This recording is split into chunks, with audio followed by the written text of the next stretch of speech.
सानो वास्तु टिप्स ल।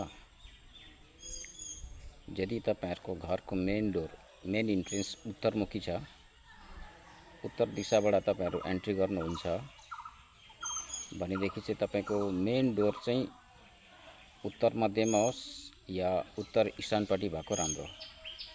उत्तर वायव्यमा मेन डोर चाहिँ नबनाउनुहोस्। उत्तर वायव्यको मेन डोर एकदमै राम्रो हैन।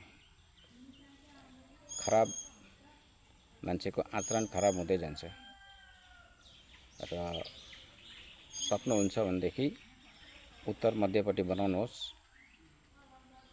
या उत्तर ईशानपट्टि बनाउनुहोस्। उत्तर ईशानको चाहिँ एकदमै बेस्ट हो।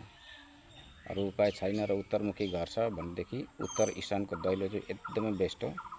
यतापट्टि दैलो बनाउनुहोस्, घरको एकदमै राम्रो हुन्छ।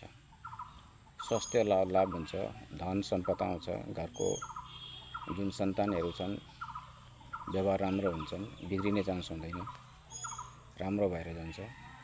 वास्तुले दियो भनेकै